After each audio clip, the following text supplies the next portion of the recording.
Udah, cuman isi kandungannya apa aja gitu. Yosep sama ilmu di mana? Yosep sama Bari kan?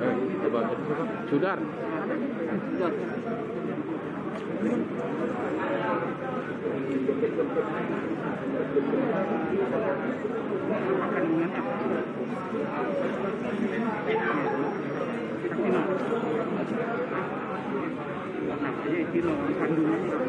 Kita berjumpa lagi. Revisi Dewan siapa? Yang pertama kita reaktifkan dengan reagen markis. Ini berbentuk warna ungu sampai kehitaman.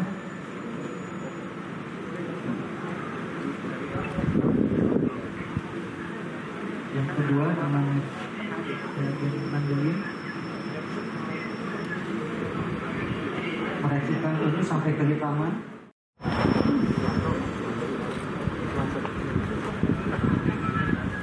Dan akan menghasilkan warna biru. Nah, dari hasil uji golongan tersebut menunjukkan bahwa sampel target tersebut mengandung narkotika jenis MDMA.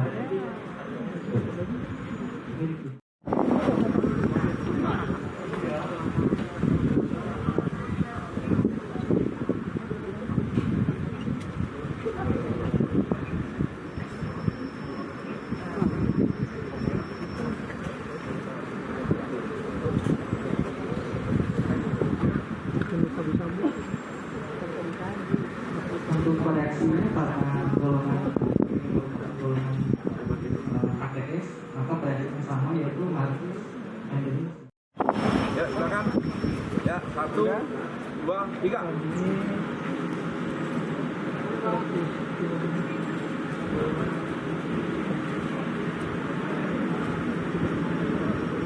Satu, dua, tiga. Oke. Ya, pada tanah silakan diatur.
Jaga jarak. Oke bang, terkait pemasangan narkoba ini Ya, seperti tadi dijelaskan, hari ini kita memusnahkan barang bukti terdiri dari beberapa jenis narkoba, yaitu antara lain sabu atau metamfetamin sejumlah 139 kg. Kemudian ada 3 jenis tablet, yaitu yang pertama adalah tablet ekstasi, kemudian etilon, dan yang ketiga adalah yaba. Jumlah secara keseluruhan 77.000 butir. Nah, ini dilakukan hari ini sebagai pertanggungjawaban kita kepada masyarakat bahwa barang bukti yang disita oleh BNN kita pastikan dimusnahkan. Jadi tidak ada lagi kecurigaan dan tidak ada lagi peluang dari personil kita bahwa ada kecurigaan barang bukti bisa disalahgunakan, dipakai sendiri atau diperjualbelikan. Nah, ini adalah bukti kepada masyarakat.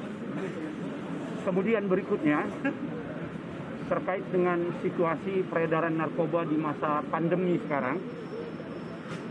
Pada waktu yang lalu kita tahu bahwa sindikat internasional maupun sindikat lokal yang beredar di Indonesia memanfaatkan situasi pandemi ini untuk melakukan transaksi narkoba menggunakan transportasi yang seolah-olah itu untuk membantu masyarakat dengan menggunakan angkutan logistik sembako, terutama hasil pertanian. Dan ternyata narkoba dicampur bersama-sama dengan jagung, kelapa, pisang, dan bahkan beras. Nah, untuk ke depan ini tetap kita antisipasi sepanjang upaya-upaya penyelundupan dan produksi narkoba yang berasal dari hulu masih tetap berjalan. Kita juga tetap waspada walaupun ada modus-modus operandi baru yang perlu kita antisipasi, yaitu pengiriman narkotika walaupun kuantitasnya kecil tetapi sering dengan menggunakan jasa pos dan ekspedisi. Ini berasal dari luar negeri. Nah, ini menjadi tren bahwa peredaran dan transaksi narkoba dilakukan secara daring dan juga ditemukan di dark web. Nah, oleh karena itu Badan Narkotika Nasional tetap mengantisipasi. Berikutnya terkait dengan situasi pandemi COVID-19 yang di Jakarta kita tahu saat ini sudah dinyatakan PSBB transisi, dan dengan demikian mungkin akan dibuka kembali tempat-tempat hiburan malam. Saya kira ini suatu hal yang positif karena itu akan membuka lapangan pekerjaan bagi para karyawan-karyawan. Namun tetap perlu kita perhatikan bahwa tempat-tempat hiburan malam, restoran, bar, dan hotel tidak boleh sama sekali mentolerir adanya perdagangan, peredaran, dan penyalahgunaan narkoba di tempat hiburan malam. Nah, kalau ini terjadi, maka Badan Narkotika Nasional akan tetap melakukan tindakan yang keras. Apalagi jika ditemukan ada keterlibatan pihak manajemen atau pemilik, maka kami akan tetap melakukan penindakan menggunakan undang-undang narkotika. Dan kalau diperlukan, ini sebagai warning, kami akan mengenakan undang-undang tindak pidana pencucian uang.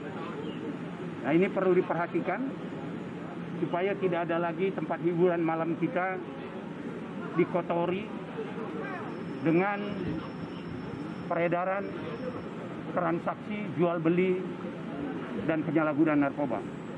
Bang, pengawasan terhadap tempat hiburan malam di masa pandemi seperti apa dari BNN, Bang?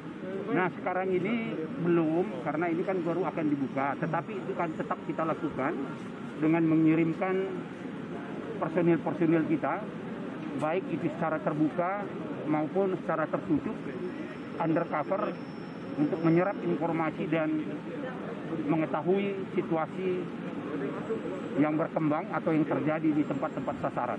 Dan tentu saja kita akan tetap bekerja sama dengan pemerintah daerah setempat dan kepolisian daerah setempat. Masa ini masih banyak pengendalian dari lapas, Pak. Koordinasinya, Pak, dari Bukit juga belum sih, Pak? Ya, saya kira ini sudah berkali-kali kita lakukan koordinasi. Permasalahannya apakah ini ditindaklanjuti atau tidak, kami tidak mendapat laporan dan kami juga bukan pihak yang diwajibkan untuk meminta laporan itu. Namun kalau itu masih terjadi, berarti belum ada perubahan. Nah, oleh karena itu kami menghimbau untuk memperbaiki sistem maupun juga personil-personil yang bertugas dan bertanggung jawab di sana. Pak, sejauh ini sudah berapa banyak, Pak? 90% dikendalikan dari lapas, Pak, atau makin Cukup banyak, ya, cukup banyak. Bahkan hampir secara keseluruhan.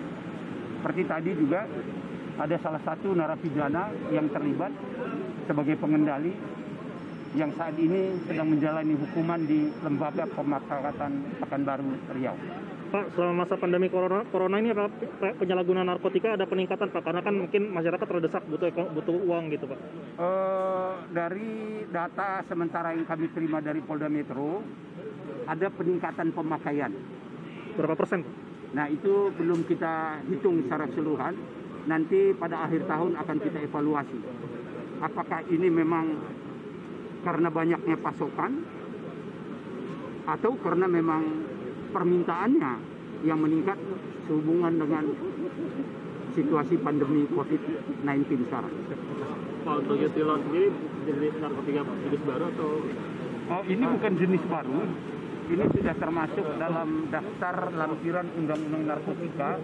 Kalau tidak salah itu urutan ke 172.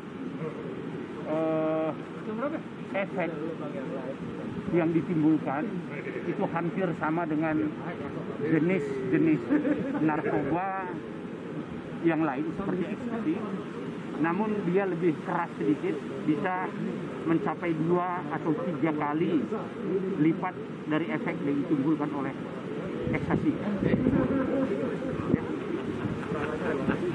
Oke, Bapak ajak. Pak, ayo Pak sama Metro, Pak. Ayo, Bang.